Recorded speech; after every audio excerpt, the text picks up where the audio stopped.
केंद्रीय मंत्री चिराग पासवान ने कहा, हमारे संविधान में पहले से ही यह प्रावधान है कि अगर किसी व्यक्ति को लगता है कि उसके साथ अन्याय नहीं हुआ है तो वह कोर्ट जा सकता है। वक्फ में जो संशोधन हमने किए हैं वे इसी आधार पर किए गए, क्योंकि ज्यादातर मामलों में लोग कोर्ट नहीं जा पाते थे। इसी बात को संशोधित किया गया है। हर व्यक्ति, हर पार्टी स्वतंत्र है। खुद लालू यादव ने कहा था कि इसे और सख्त किया जाना चाहिए। ये उनके ही शब्द थे, लेकिन आज जब इसे सख्त बनाया गया है तो उन्हीं की पार्टी कोर्ट जाने की बात कर रही है।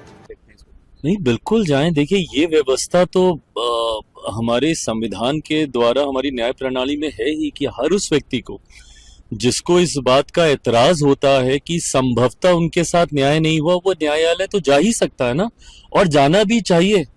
और वक्त में जो संशोधन हमने किए हैं वो इसी के तो खिलाफ किए हैं, क्योंकि उसमें ये गुंजाइश तक नहीं छोड़ी गई थी कि अगर कल को आप किसी गरीब मुसलमान की या किसी की भी जमीन अगर आप घोषित करते हैं कि वो आपकी है, तो ये गुंजाइश तक नहीं छोड़ी गई थी। अधिकांश मामलों में तो वो न्यायालय तक जा भी नहीं सकते थे।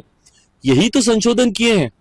आज आप जिस बात की चिंता लेकर न्यायालय जा रहे हैं, सोचिए उन लोगों की हालत क्या होती होगी जो न्यायालय भी नहीं जा सकते थे, क्योंकि आपने उसमें ये प्रावधान ही नहीं बनाए थे क्यों न्यायालय जा सके। तो यही तो संशोधन उसमें किए गए हैं।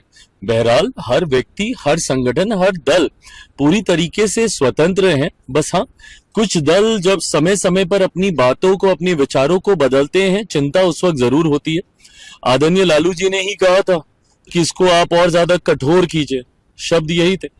आज जब इसको कानून को कठोर किया गया, सख्त किया गया, तो आज उन्हीं की पार्टी न्यायालय जाने की बात कर रही है। तो ये विरोधाभास दिखता है कि समय समय पर आप अपनी सोच वक्त के हिसाब से बदलते हैं, ये गलत है। जेडीयू ने एक प्रेस कॉन्फ्रेंस की है आज दिन में। उन्होंने कहा है कि हमारी सारी बातें जो है वो केंद्र सरकार ने मानी है वक्त में, जिस पर तेजस्वी यादव कह रहे हैं कि जो नेता बैठे थे इस प्रेस कॉन्फ्रेंस में उनको धमका करके बुलाया गया था कि अगर नहीं आइएगा तो आपका पद छीन लिया जाएगा। अरे कुछ भी, इनको क्या पता दूसरे दल में क्या चल रहा है, नहीं चल रहा है।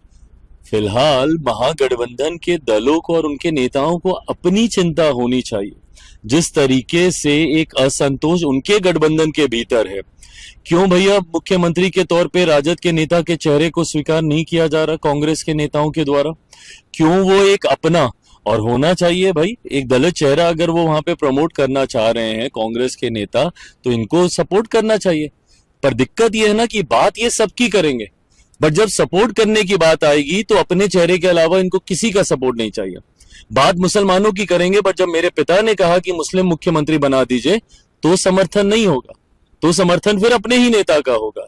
बात ये दलितों की करेंगे, बट अगर कांग्रेस कह दे कि किसी दलित चेहरे को हम प्रमोट कर रहे हैं, आप उसको सपोर्ट कर दीजिए, नहीं सपोर्ट करेंगे, सपोर्ट अपने आप को ही करेंगे। तो कथनी और करनी में फर्क तो यही दिखता है ना। सर, एक सवाल और है सर, क्या लगता है आपको एनडीए को मैंडेट मिलेगा आने वाले बिहार के चुनाव में इस बिल के बाद से? भाई, इससे मैंडेट ही नहीं, ऐतिहासिक मैंडेट मिलेगा।